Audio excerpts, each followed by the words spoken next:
listening to the Mark Bradford Alchemy for Life podcast. Holistic is not ooga booga or frou. Well, hey there. Welcome back. Do you know what holistic means? I used to get that confused with homeopathy, even though, the words sound very different, but they kind of have that same H sound to them. Holistic, homeopathy. So I actually used to lump holistic in with homeopathy until I learned what it really was. And it's a very innocuous and helpful thing. While homeopathy is something I don't want to discuss here. Holistic just basically means examining the whole versus just one of the parts. So if you have a holistic approach to something, you want to examine the whole thing, which is, a good idea. A good example is if you go to the doctor because you have a lung issue and you're always coughing and so forth. And he says, oh, here, take this medicine. Thanks. Have a nice day and go home. Right. But he doesn't ask about your environment only to find that you work at a business where there's noxious fumes all the time. Well, that's looking at things holistically.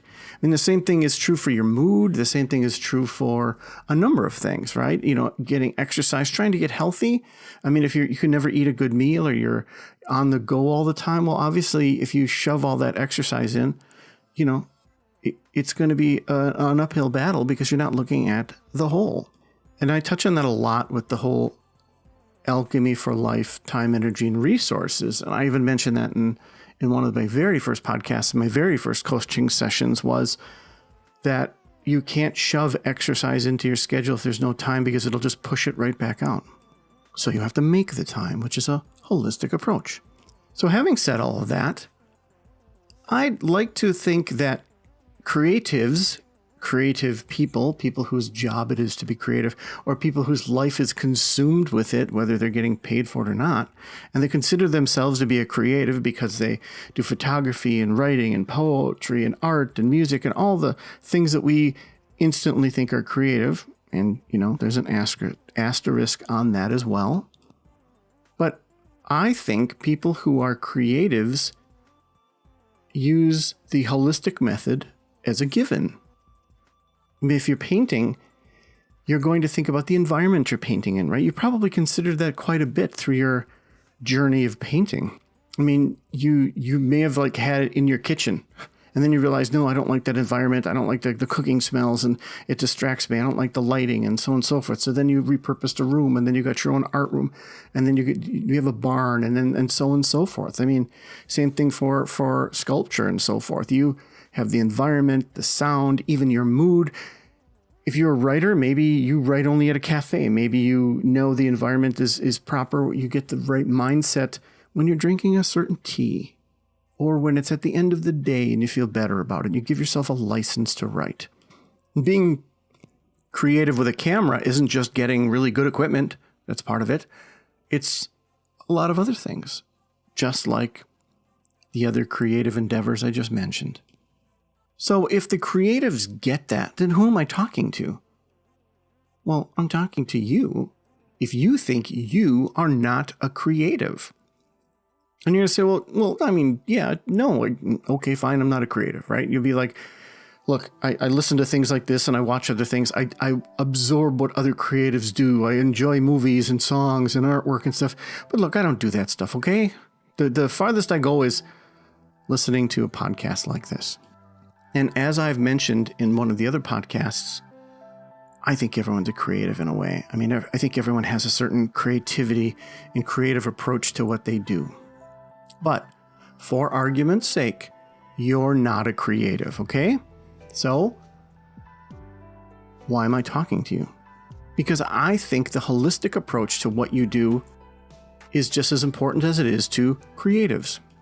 As with the exercise and doctor's appointment example I gave, I think a holistic, a whole approach, the whole is greater than the parts kind of thinking is very, very beneficial, and not having that can be very detrimental.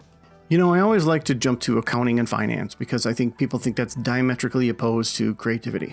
A spreadsheet, brings to mind a lack of creativity, but it's not. There's a number of things that you can be creative with when it comes to a spreadsheet. However, I'm not talking about injecting creativity in your quote unquote non-creative work and life. I'm talking about looking at a holistic approach, which may have nothing to do with creativity. And getting back to and picking on the finance and accounting person, if you're finding that you used to enjoy data, you like stuff to be in rows, you love logic, you love 2 + 2 = 4, you love all that stuff, and for some reason it doesn't feel the same anymore. You definitely have an empty feeling when you do good work on your pivot tables and reports and all that. Well, take a step back holistically. Is it the crappy software you're now forced to use? Is it the fact that your boss doesn't want to see the cool reports that you used to generate that really detail and really visualize the stuff that you're trying to produce? Is that the problem? Or is it the job? Is it the company itself that doesn't utilize this stuff or is underutilizing what you're capable of? Because here you're thinking, oh, I really lost it. I guess I don't like numbers that much. I don't know. I'll look into something else. When you still love numbers, but the people that employ you are jerks. Well, they're not utilizing you properly is what I mean. I mean, you can take this home and go all the way down to parenting. If you're having difficulty in parenting your kids,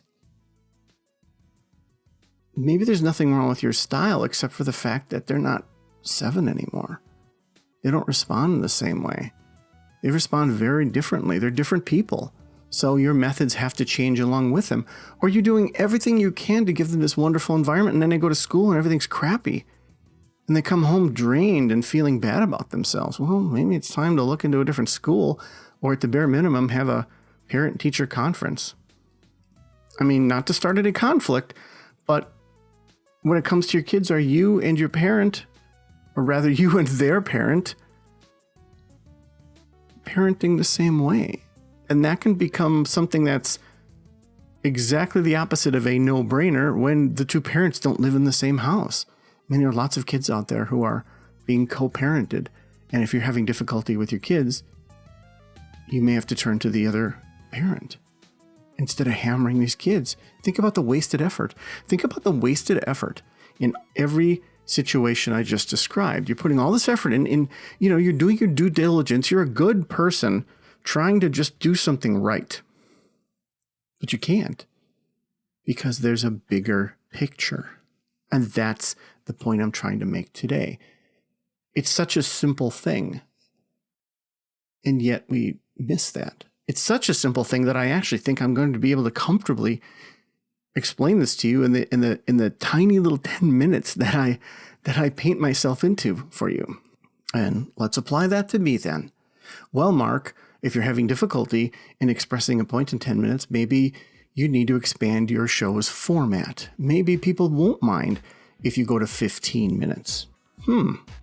Okay, thank you. Duly noted, voice in my head. So, for your homework, I think you should approach it this way. Just in general, do you think that you understand and utilize the holistic approach? Because if you're not doing that, then there's no reason to go and examine everything. So I think you should do that.